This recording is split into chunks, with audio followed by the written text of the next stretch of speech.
The 45th floor of the McAllister Tower buzzed with activity as Richard McAllister sat at the head of a mahogany conference table, surrounded by executives in perfectly tailored suits. The morning sun reflected off the glass walls, casting long shadows across the luxurious office space. Despite the prestigious setting, Richard's face betrayed a deep-seated restlessness. The quarterly projections are up by 15%, droned Thomas, the CFO, pointing at charts displayed on the wall-mounted screen. Richard nodded mechanically, his attention drifting to the street below.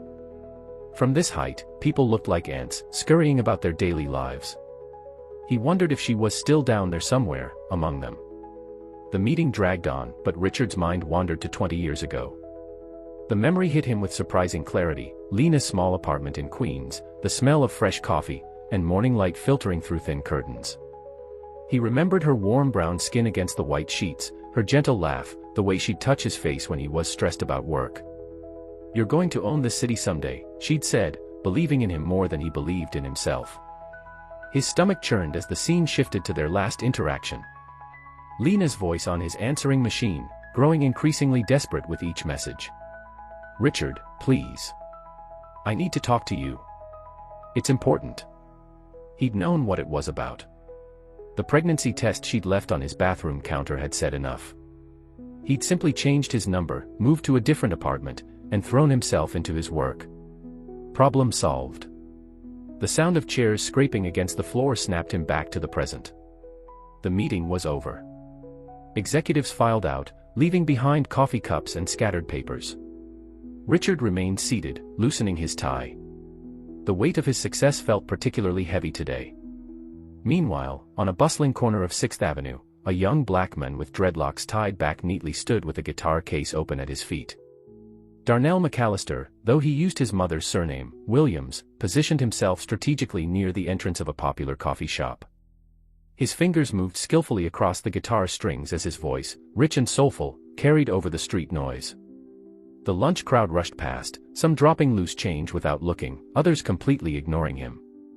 A businessman in an expensive suit walked by, phone pressed to his ear, looking remarkably like the man in the old photograph his mother kept hidden in her dresser drawer. Darnell's voice didn't waver, but his eyes followed the man until he disappeared into the crowd. He'd been performing on this corner for 3 months now, making barely enough to help his mother with rent. The guitar had been a gift from her on his 18th birthday, bought second-hand, but lovingly restored. "Music will feed your soul," she'd told him, "even when the world doesn't feed your stomach." A young couple stopped to listen, swaying slightly to his rendition of an original song about absent fathers and forgotten promises. The woman smiled, dropped a $5 bill in his case, and they moved on. Darnell nodded his thanks, continuing to play even as the afternoon sun beat down mercilessly. His mother had always encouraged his music, working double shifts as a nurse to pay for lessons when he was younger. But she never talked about his father, except for one night when she'd had too much wine and let slip that he was someone important now. Darnell had Googled Richard McAllister once, after finding the photograph. The resemblance was undeniable, but so was the gulf between their worlds. As the day wore on, Darnell's voice grew hoarse, but he kept singing. Each song was a story, his story, even if no one stopped long enough to really listen. Above him, the McAllister Tower cast its long shadow across the street, a constant reminder of everything he wasn't meant to have. Richard's phone buzzed during his afternoon meditation session, a new habit his therapist had recommended for stress management. The caller ID showed his head of operations. His chest tightened. Harrison never called unless something had gone wrong. "There's been an accident at the Queens facility," Harrison's voice was tense. A section of scaffolding collapsed during the renovation. 3 workers were injured, 1 critically. Richard's hand gripped the phone tighter. How the hell did this happen? Those safety protocols were supposedly foolproof. Initial reports suggest the contractor may have cut corners to meet deadlines. The press is already outside the building. Channel 7 is running it as their leading story. The meditation cushion fell forgotten as Richard strode to his wall of windows. Far below, he could see the gathering news vans, their satellite dishes like vultures circling a carcass. This wasn't supposed to happen. Not now. Not when the company was on the verge of its biggest expansion. "Get our PR team on it," he ordered, but his voice betrayed his anxiety. "And Harrison? Make sure those workers' families have whatever they need." Whatever it takes to keep this contained. After hanging up, Richard caught his reflection in the window, gray threading through his temples, lines deepening around his mouth. He'd worked 30 years to build this empire, starting as a nobody from Brooklyn. One accident could unravel everything. The thought triggered another memory he'd rather forget, Lena telling him she was keeping the baby, that she didn't want his money, just his presence. He'd been so afraid then too, afraid of what a child, a black child, would do to his carefully constructed image. Across town, in a dimly lit bar in Brooklyn, Darnell packed up his guitar after another disappointing performance. The venue had been half empty, and those present seemed more interested in their phones than his music. Marcus, a fellow musician he'd met during open mic nights, approached with 2 beers. "Rough crowd tonight, man," Marcus said, sliding one bottle toward Darnell. "But hey, I got something that might interest you. Remember that producer I told you about? He's organizing a showcase next month. Winner gets a recording contract and 50 grand.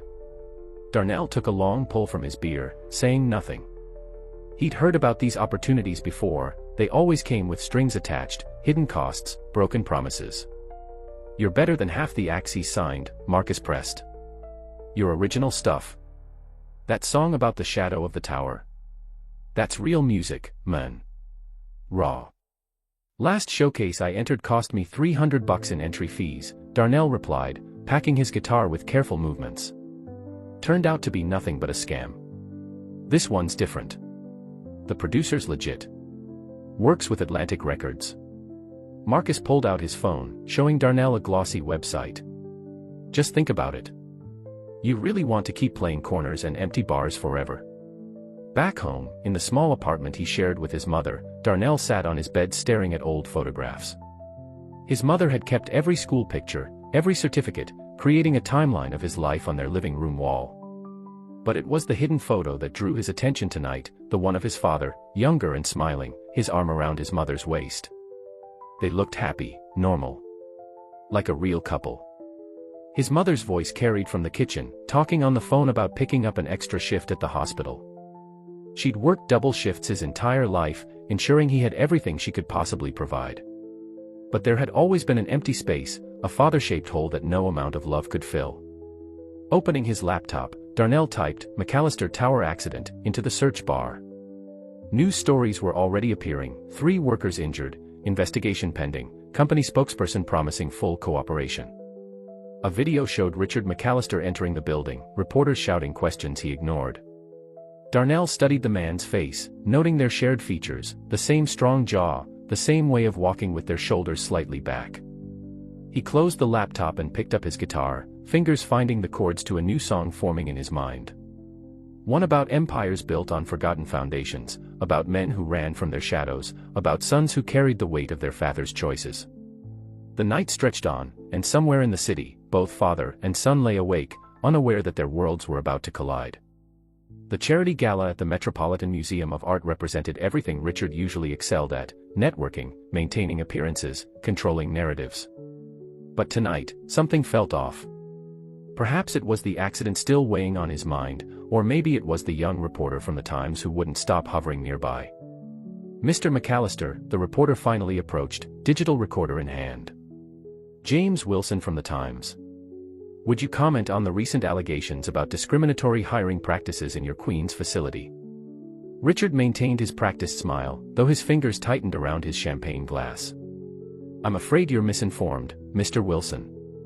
McAllister Industries has one of the most diverse workforces in the industry. Yet records show that while 70% of your manual laborers are people of color, less than 5% of your executive team is non-white." The reporter's eyes held steady. "Including the 3 workers injured in yesterday's accident." The statistical truth hit Richard like a physical blow. He'd built his empire preaching equal opportunity, yet his own boardroom looked exactly like him: white, privileged, safe. Images of Lena flashed through his mind, her working double shifts at his building when they met, her determination to attend night school, her dreams of becoming more than just another black woman cleaning offices. "If you'll excuse me," Richard muttered, pushing past the reporter. He needed air, space, anything to escape the sudden weight of his own hypocrisy. Meanwhile, in a modest apartment in Queens, Darnell sat across from his mother at their small kitchen table. Lena's nurse's uniform hung on the back of her chair, ready for her night shift. The local news played quietly in the background, showing footage of the accident at McAllister Industries. "You never talk about him," Darnell said suddenly, his eyes fixed on his mother's face. "Even when I asked as a kid, you'd change the subject." Lena's hands wrapped around her coffee mug, knuckles whitening. "What good would it do?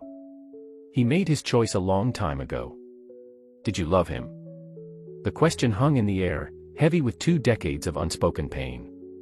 Lena's eyes grew distant, remembering. "I loved who I thought he was," she finally answered. "A man who saw me as more than just the girl who cleaned his office. Who listened when I talked about my dreams. Who promised." She stopped, shaking her head. "Promises are just pretty words until they're kept. Did he know about me?" "Really, no. I told him. Left messages, wrote letters." Lena's voice hardened. "He had his secretary return the letters unopened. Changed his number. Moved to a different apartment. Rich white men don't want black babies ruining their perfect futures." Darnell absorbed this, his fingers drumming restlessly on the table. "Yet you gave me his last name. On your birth certificate, yes. I thought, maybe someday he'd want to acknowledge you. But I raised you as a Williams, because that's who really loved you." At the accident site, Richard stood in the gathering darkness, staring at the collapsed scaffolding. Yellow caution tape fluttered in the evening breeze. A small shrine of flowers and candles had appeared, placed by the local community for Miguel Rodriguez, the worker still in critical condition. A woman approached, Miguel's wife, Richard realized as his security team tensed. She was small, tired-looking, with 2 young children clutching her hands. "Mr. McAllister," she said, her accent thick with emotion. "The doctors say Miguel may never walk again." Richard felt the words like physical blows. He'd approved the contractor's bid, knowing they'd cut corners to offer the lowest price. He'd signed off on accelerated timelines, ignoring the safety concerns raised by site managers. "Mrs. Rodriguez," he began, but she cut him off. "We don't want your money," she said quietly. "We want you to look at my children and tell them why their father had to risk his life to save your deadline." Richard looked at the children, saw their brown faces streaked with tears, and for a moment, he imagined Darnell at that age, a child he'd never seen, growing up without a father because of choices like the ones that had put Miguel Rodriguez in the hospital.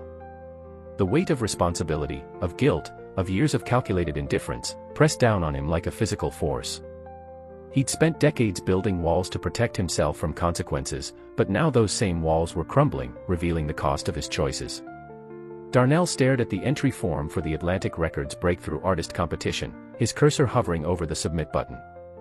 The registration fee was steep, $300 he'd scraped together from street performances and late-night bar gigs. His mother's words echoed in his mind, "Sometimes you have to risk everything to become who you're meant to be." The form asked for a personal statement. Darnell's fingers moved across the keyboard. "Music isn't just what I do, it's how I process a world that wasn't built for people like me. Every song I write is a story about survival, about carrying the weight of absent fathers and present struggles. I'm not here for fame. I'm here because silence isn't an option anymore."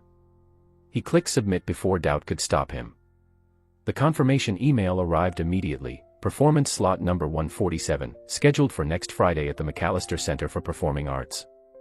The irony wasn't lost on him. His first real shot at success would happen in a building bearing his father's name. Across town, Richard sat in his penthouse office, reviewing the latest press coverage of the accident. His PR team had managed to contain the worst of it, but something about Mrs. Rodriguez's words wouldn't leave him alone. A notification popped up on his screen, his assistant's daily briefing about upcoming events at the McAllister Center. "Atlantic Records Breakthrough Artist Competition," he read aloud, scrolling through the details. His company had sponsored the venue as part of their community outreach initiative, another carefully calculated move to improve their image after the accident. The list of participants caught his eye, particularly entry number 147, Darnell Williams. Something about the promotional photo made him pause.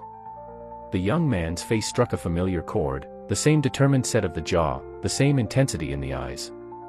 Richard found himself opening his personal safe, pulling out an old envelope he'd kept despite himself. Inside was a single photograph of Lena, taken during happier times, her smile bright and trusting. He held the photo next to the computer screen, comparing features. The resemblance was undeniable. His throat tightened as he realized his son, the child he'd pretended didn't exist, would be performing in his building. Meanwhile, Lena arrived home from her shift to find Darnell practicing in their small living room. The familiar melody stopped when she entered. "I did it, Mom," he said, looking up from his guitar. "I entered the competition."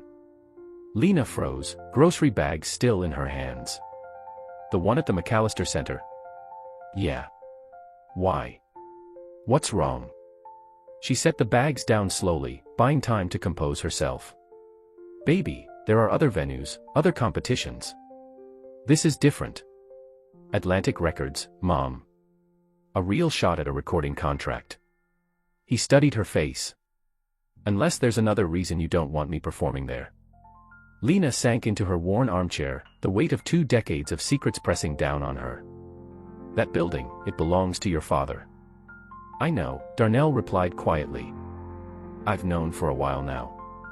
Found some old articles online, put the pieces together." "Then why?" "Because I'm tired of hiding. Tired of pretending his existence doesn't affect every part of my life."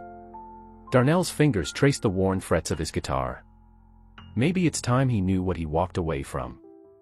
Lena watched her son, seeing both the boy she'd raised and the man he'd become. The same quiet determination she'd once admired in Richard now reflected in their son's eyes, but tempered with something Richard had never possessed, genuine empathy. "The competition's next Friday," Darnell continued. "Will you come?" "Baby, I haven't set foot in a McAllister building since." She paused, remembering the day she'd cleared out her cleaning cart, pregnancy test in her pocket, heart in pieces. "I need you there, Mom. Whatever happens." Lena reached for her son's hand, feeling the calluses from years of guitar strings, years of working toward a dream that seemed impossible. "Of course I'll be there. I've never missed a performance, have I?" The moment was interrupted by a news alert on Darnell's phone, another story about the accident at the Queen's facility. The image showed Richard McAllister leaving the hospital, his face haggard. For the first time, Darnell allowed himself to really look at the man who had given him nothing but his DNA, wondering if music would finally bridge the gulf between them. The McAllister Center's auditorium buzzed with nervous energy as performers and industry professionals filled the space. Darnell stood backstage, guitar case in hand, watching through a gap in the curtain as the seats filled. His performance slot was approaching, number 147, just after intermission. A group of contestants huddled nearby, their whispers carrying clearly to where he stood. "Did you see the lineup? Mostly indie rock and pop acts," one said, eyeing Darnell's worn guitar case. "Don't know why they even let the street performers in." "Diversity quota, probably," another replied, smirking. "Got to make it look inclusive for the cameras." Darnell's fingers tightened around his guitar strap, but he kept his face neutral. He'd heard worse on street corners and in dive bars. Success would be his best revenge. In the VIP section, Richard McAllister sat rigid in his seat, program clutched in his hands. He'd arrived late deliberately, choosing a moment when the lobby was nearly empty. His security team had positioned themselves discreetly around the auditorium, a precaution given the recent protests outside his buildings. The lights dimmed for intermission. Richard's eyes scanned the crowd, freezing when he spotted a familiar figure several rows ahead. Lena. 20 years hadn't dimmed her presence, though silver now threaded through her dark hair. She sat straight-backed, hands clasped tightly in her lap, radiating the same quiet dignity he remembered. "And now, contestant number 147, the announcer's voice boomed. Performing an original composition, please welcome Darnell Williams." Richard's breath caught as Darnell walked onto the stage. The young man moved with purpose, adjusting the microphone with practiced ease. No flashy outfit or gimmicks, just a black t-shirt, jeans, and a battered guitar that had clearly seen countless performances. When Darnell began to play, the entire auditorium fell silent. His voice, rich with raw emotion, filled the space with a story of absence and presence, of shadows cast by towers that touched the sky while people lived in darkness below. Each verse built upon the last, weaving together themes of privilege, abandonment, and the cost of silence. Richard sat transfixed, recognizing pieces of himself. In the lyrics, the men who chose empire over empathy, success over responsibility. In the spotlight, Darnell's features seemed to shift between stranger and mirror, every expression a reminder of paths not taken. Halfway through the song, a commotion erupted near the front. A group of young men in expensive clothes began jeering, their voices cutting through the music. "Go back to the subway station. This isn't amateur hour. Who let the street rat in?" Security moved to intervene, but the damage was done. The spell was broken. Yet Darnell didn't stop playing. If anything, his voice grew stronger, turning the interruption into fuel for his performance. His eyes swept the audience, briefly meeting Richard's gaze, a moment of recognition that felt like an electric shock. The song ended to scattered applause, punctuated by more derisive comments from the group up front. As Darnell left the stage, a well-dressed man followed him backstage, Jake Morrison, one of the industry's top talent scouts. "Kid, that was something else," Morrison said, offering his card. "Raw talent like yours, we could make something happen. Polish you up a bit, maybe tone down some of the edgier themes." Darnell stared at the card, thinking of all the nights he'd dreamed of exactly this moment. But something in Morrison's tone, the casual suggestion that his truth needed polishing, made him hesitate. "My music is about real people, real struggles," Darnell replied. "It's not meant to be comfortable. Look, I get it. You've got a message. But messages don't sell records." Morrison's smile didn't reach his eyes. "Think about it. Opportunity like this doesn't come along every day for, well, you know." The implied meaning hung in the air. Darnell handed the card back, the movement deliberate and final. "Thanks, but I'll take my chances with an audience that wants to hear the whole truth, not just the polished parts." Morrison's expression hardened. "Your loss, kid. Good luck with the street corners." As the talent scout walked away, Darnell caught another glimpse of Richard through the curtain. His father sat alone now, staring at the empty stage with an expression that might have been regret, or might have been simple discomfort. Either way, it was too late for easy answers. After the competition, Richard found himself lingering in the center's lobby, watching Darnell pack his guitar near the exit. His security team hovered nearby, awaiting instructions. 20 years of practice distance could end with just a few steps across the polished floor. Before he could move, Lena intercepted him. "Don't," she said quietly, positioning herself between Richard and their son. Her nurse's ID badge still hung from her jacket, she'd come straight from her shift. "You lost the right to approach him the day you sent back those letters unopened." Richard glanced around, conscious of potential onlookers. "Lena, I know I handled things badly. Badly." Her laugh was sharp, brittle. "You disappeared. Changed your number. Had your lawyers make it clear that any attempt to contact you would result in legal action." She stepped closer, voice dropping. "Do you know what it's like to tell a 5-year-old why he can't make a Father's Day card? To explain to a teenager why his college fund consists of my overtime shifts?" Security shifted uncomfortably, but Richard waved them back. "I want to make things right." "Right." Lena's eyes flashed. "There's a difference between right and convenient, Richard. The accident at your facility, the press coverage about discrimination, suddenly you're interested in the black son you pretended didn't exist. How convenient." The truth of her words stung. His recent interest in Darnell had started after the accident, after the press began questioning his company's commitment to diversity. Was this just another PR move, even in his own mind? "He's talented," Richard said finally. "He deserves opportunities. Which he's earned on his own," Lena cut in. "Every callus on his fingers, every song in his heart, that's from years of work you had no part in. You don't get to walk in now and play proud father." Across the lobby, Darnell had noticed the confrontation. He stood frozen, guitar case in hand, watching his parents interact for the first time in his memory. Other performers and audience members streamed past, some beginning to recognize Richard, phones appearing to capture the moment. "Is everything okay, Mom?" Darnell approached slowly, his voice controlled despite the tension visible in his shoulders. Lena started to speak, but Richard stepped forward. "Darnell, I'm Richard McAllister. I'm your dash." "I know who you are," Darnell interrupted. "I've known for years. Wasn't hard to figure out, once I started looking." The three stood in a triangle of tension, decades of unspoken words hanging between them. Security guards shifted nervously as more phones turned their way, the potential for a scandal growing with each passing second. "Your performance tonight," Richard began again, "it was extraordinary." "It was honest," Darnell replied. "Something you might want to try sometime." He turned to his mother. "Ready to go, Mom? I've got an early shift tomorrow." "Darnell, please," Richard reached out, but stopped short of actually touching him. "I'd like a chance to explain." "Explain?" Darnell's laugh echoed his mother's earlier brittleness. "What's to explain? You made a choice. My whole life is the result of that choice. The only difference is now you're feeling guilty because your company's in the headlines for the wrong reasons." Richard flinched. "That's not Dash." "Save it for your PR team," Darnell cut in.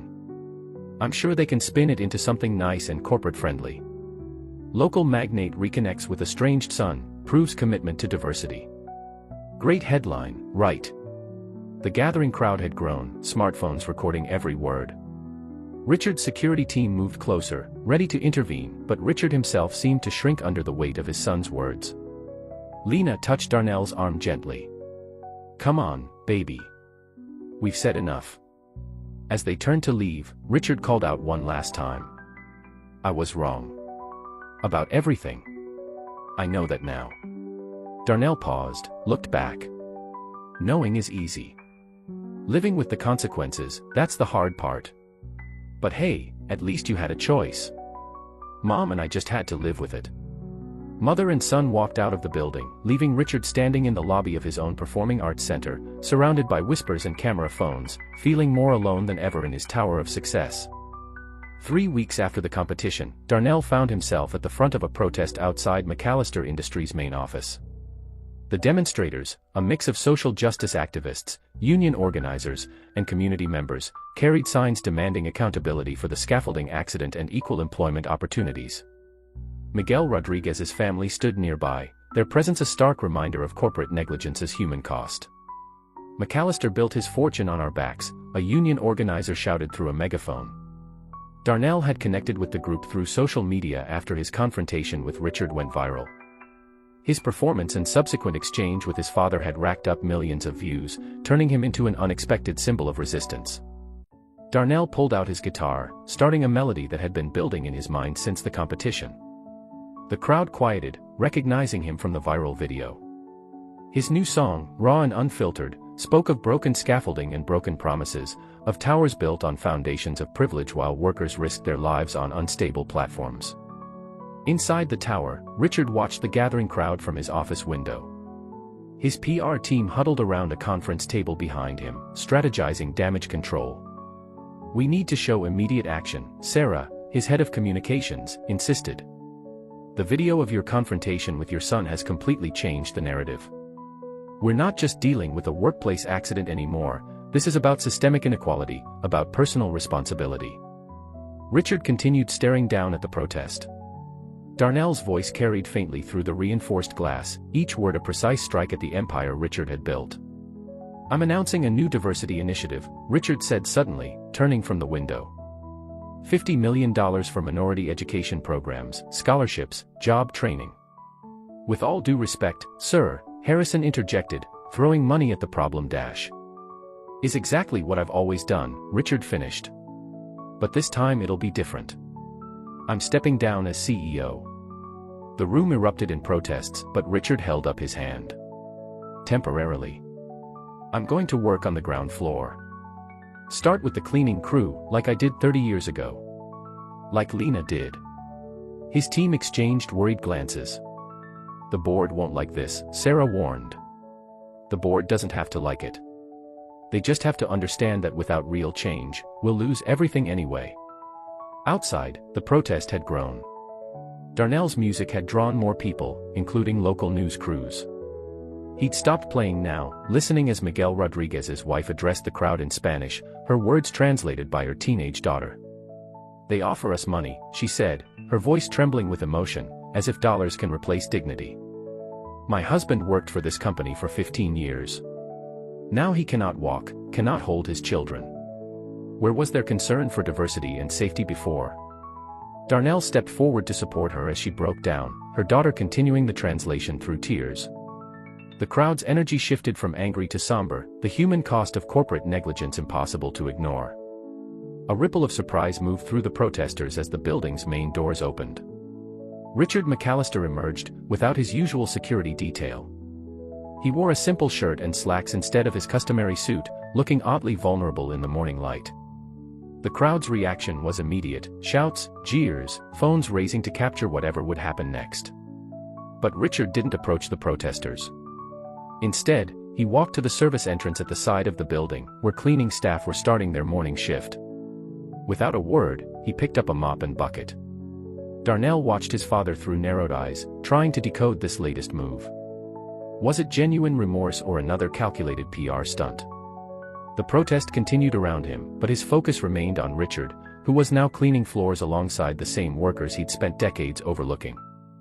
"He's trying to manipulate the narrative," a fellow activist muttered. "Make himself look humble and relatable." "Maybe," Darnell replied, but something in his voice had changed. "Or maybe he's finally learning what it means to see eye to eye with people instead of looking down from above." The protest stretched into the afternoon. Some demonstrators left, others arrived. Through it all, Richard continued working, speaking quietly with his cleaning crew colleagues, listening more than talking. Darnell played his new song 3 more times, each performance drawing more attention online, spreading their message beyond the single protest. By sunset, both father and son were exhausted, though neither would admit it. They hadn't spoken directly, but something had shifted in the space between them, not forgiveness, not yet, but perhaps the first crack in a wall built over 20 years. The small coffee shop in Queens was neutral territory, far from both the gleaming McAllister Tower and the modest neighborhood where Darnell grew up. Richard arrived first, dressed down in khakis and a polo shirt, his 5th day of working from the ground up in his own company. His hands were slightly raw from work, a detail he didn't try to hide. Darnell walked in 10 minutes late, guitar case strapped to his back. He'd come straight from a morning street performance, his tip jar notably fuller since his protest songs had gone viral. The coffee shop patrons pretended not to stare as he sat across from his father, the tension between them almost visible in the morning light. "I wasn't sure you'd come," Richard said, pushing a black coffee across the table. He'd remembered Lena always took hers black. "Neither was I," Darnell replied, accepting the coffee but not drinking it. "Mom doesn't know I'm here." The admission hung between them. Richard nodded, understanding the weight of secrets kept from Lena. He'd spent 20 years perfecting that particular skill. "Your protest songs," Richard started, then paused, searching for words that wouldn't sound corporate or rehearsed. "They're making people uncomfortable. Including me." "Good," Darnell's response was immediate. "Comfort is what let you ignore people like Miguel Rodriguez until he fell from your scaffolding. It's what let you walk away from Mom without looking back." Richard's fingers tightened around his own cup. "I was 28 when your mother told me she was pregnant. I'd just secured my first major development deal. The investors, they had certain expectations about the face of their company.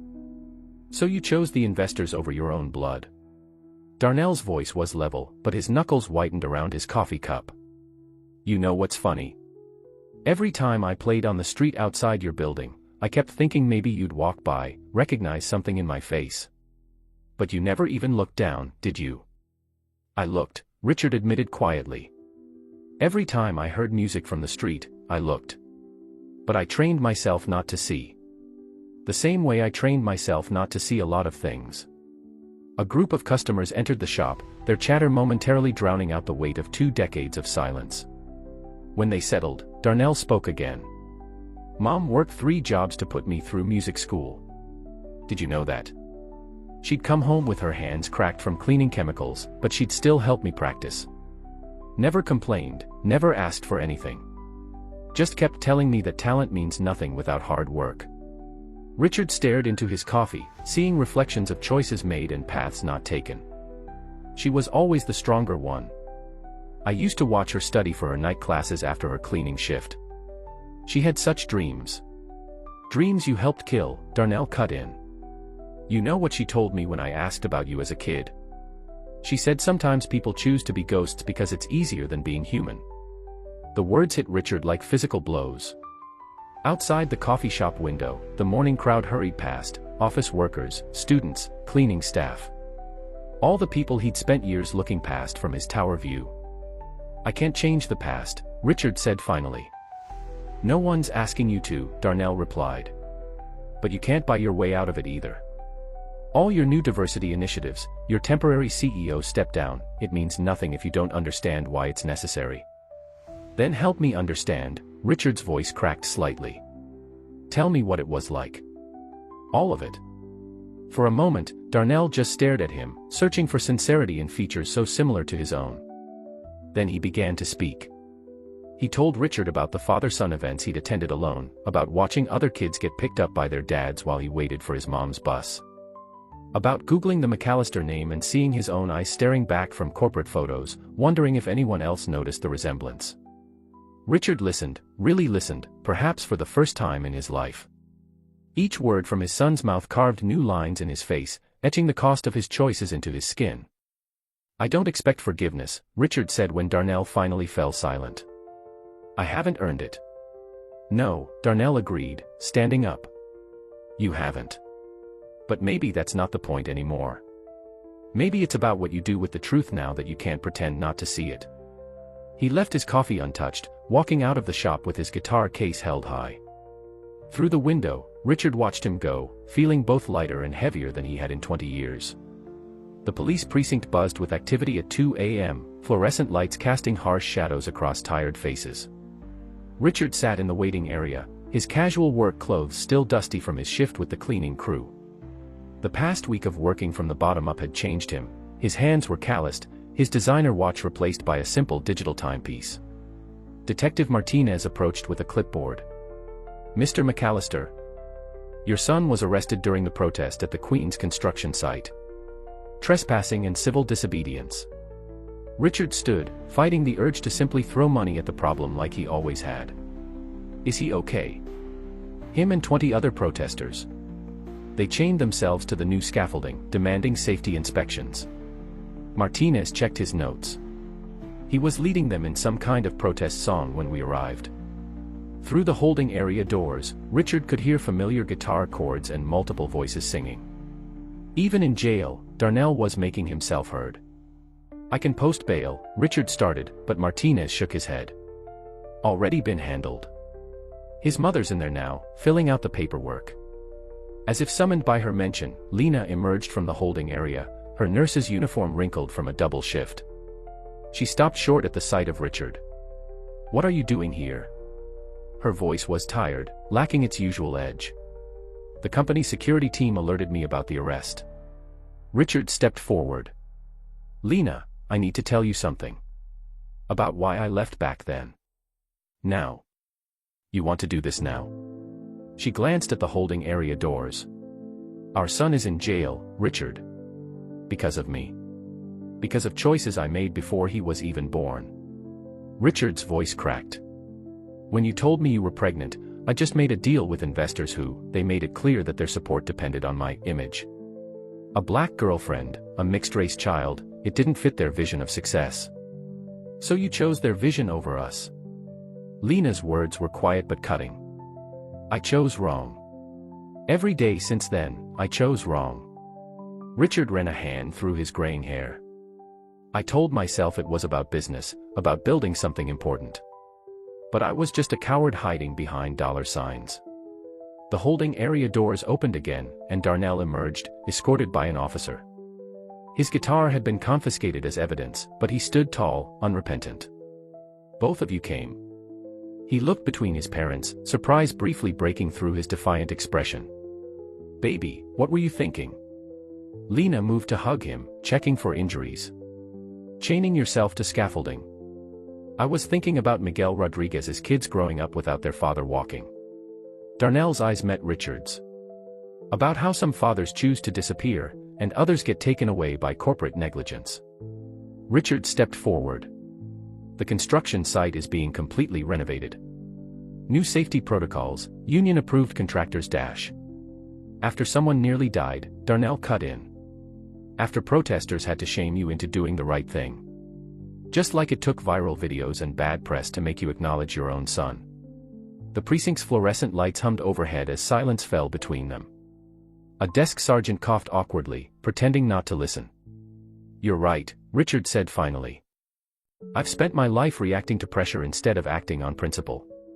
But I'm trying to change that." "Trying isn't enough anymore," Darnell replied.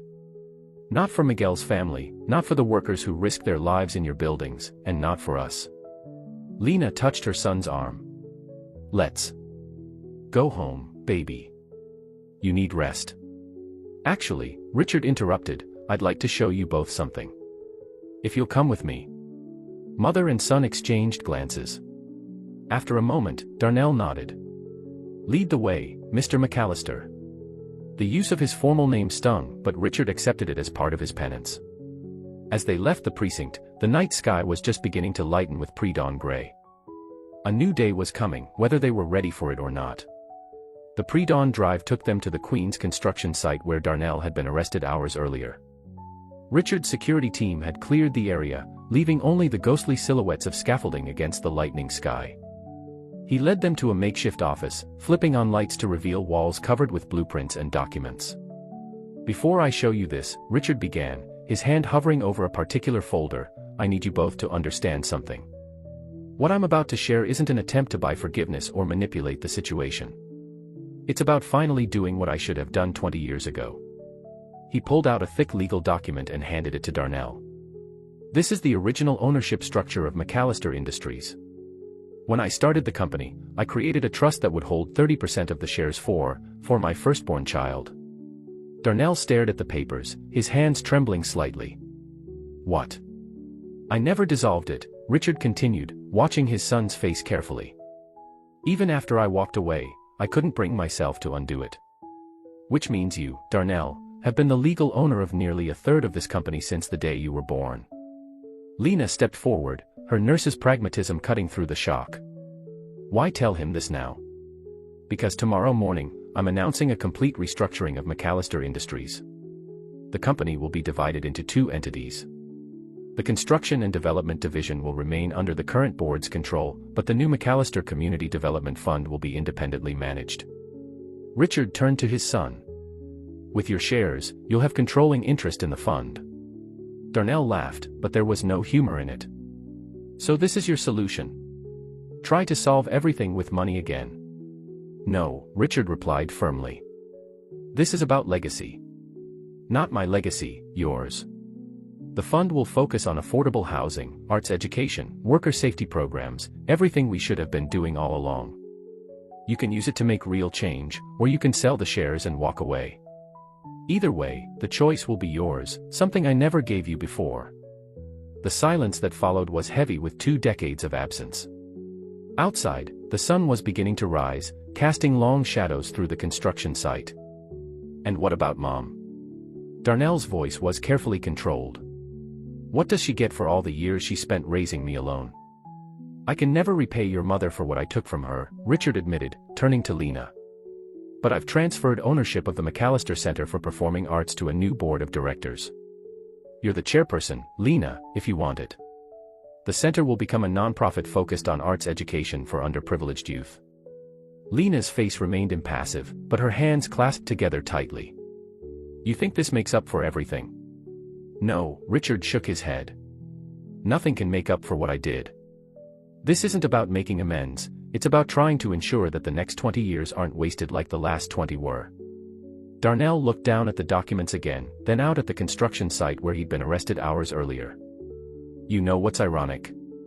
All those years I spent playing on street corners, writing songs about towers and shadows. I never wanted your money. I just wanted you to see me. To acknowledge that I existed." "I know," Richard's voice cracked. "I saw you every day in the mirror, in board meetings, in every decision I made. I just didn't have the courage to admit it." The sun had fully risen now, illuminating the three of them in the harsh light of morning. They stood in a triangle of shared blood and separate lives, each holding a piece of a future none of them had imagined. "This doesn't fix anything," Darnell said finally, setting the documents down. "But maybe it's a place to start." Lena reached for her son's hand, then, after a moment's hesitation, extended her other hand to Richard. "Not a fresh start," she corrected. We can't erase the past. But maybe a new chapter. Richard took her offered hand, feeling the roughness of years of hard work against his palm. Through the office window, workers were beginning to arrive for the morning shift, including several faces he now knew from his week working alongside them. The future stretched out before them, uncertain but full of possibilities. Not a happy ending, those only existed in fairy tales, but perhaps something more valuable, a chance to build something real from the ruins of what had been broken.